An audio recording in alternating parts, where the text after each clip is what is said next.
What a crazy weekend. Just unbelievable.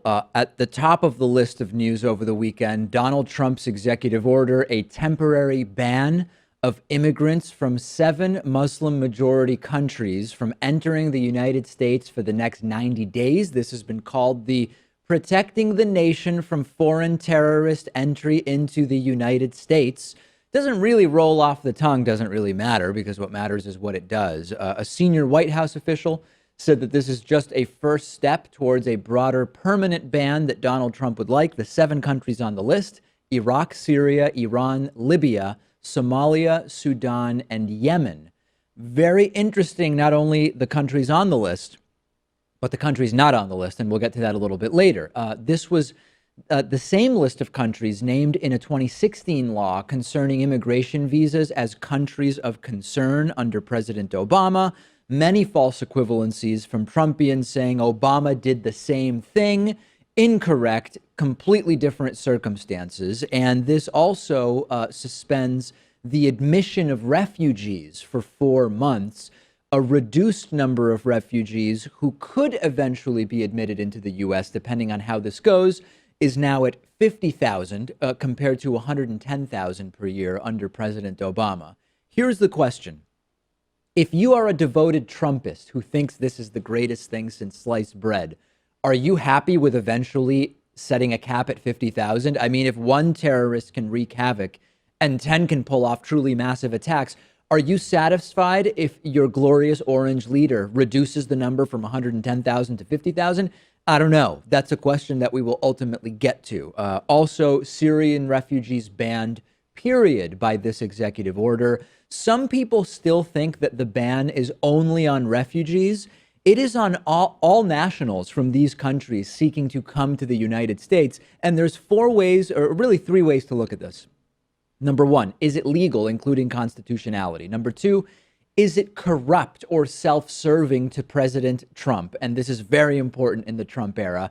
And number 3, is this going to achieve the supposed goal of keeping America safe? Those are the 3 areas I want to dig into. And we'll start with the, is it in line with American law and values, constitutionality, etc. Before I get into the detail, right? The current vice president is on record as having said that this is unconstitutional. He's not a legal expert, but just to remind you of Mike Pence's opinion about this, remember when he tweeted in December of 2015, calls to ban Muslims from entering the U.S. are offensive and unconstitutional. Let's get into the constitutionality. This is indeed a violation of the First Amendment's Establishment Clause. It prohibits the government from favoring one religion over another. Now, you might hear this as a devoted Trumpian and say, but David, this is based on country of origin, not religion.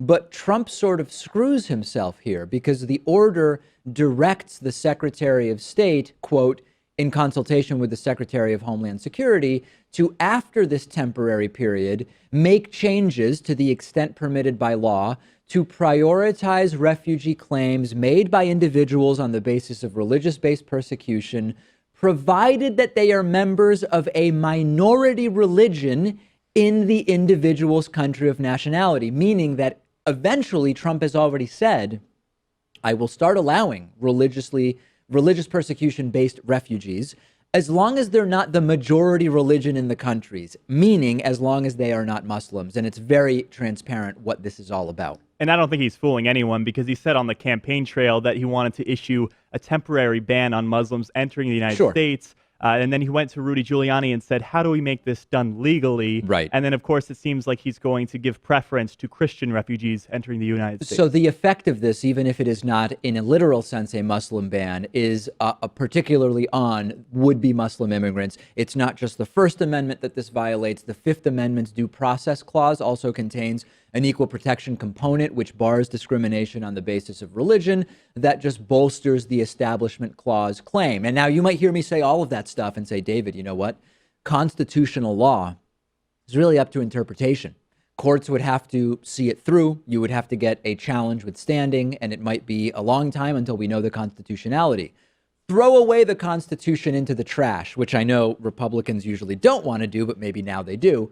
We've had laws like this immigration ban at different moments in history. In the late 1800s, starting with Chinese immigrants, Almost all Japanese were at one point effectively banned. Then all Asians in what was called the Asiatic barred zone.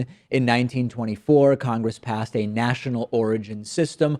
All of this type of thing was banned in 1965 by the Immigration and Nationality Act, which said no discrimination against immigrants on the basis of national origin. So if you don't believe this is about religion, we have law from 1965 that says you can't discriminate in terms of immigrants on the basis of national origin. Now, Trump has been asked about this, Pat, and he said, well, there's this 1952 law that allows the president to suspend the entry of any class of aliens that he finds are detrimental to the interest of the U.S.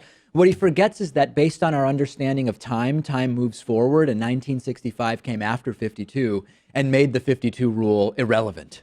Yeah, and I think the other unfortunate thing here, too, is that it's a 90-day ban. So by the time the courts really get to examining this, it could be up by then. It could be up. It could have been, there could be another one that has slightly different language. Who knows what's going to go on? And by the way, you can recognize, to preempt the you know who, you can recognize that radical Islamic terrorism around the world is a problem, but still realize that this policy is illegal, unconstitutional, not useful.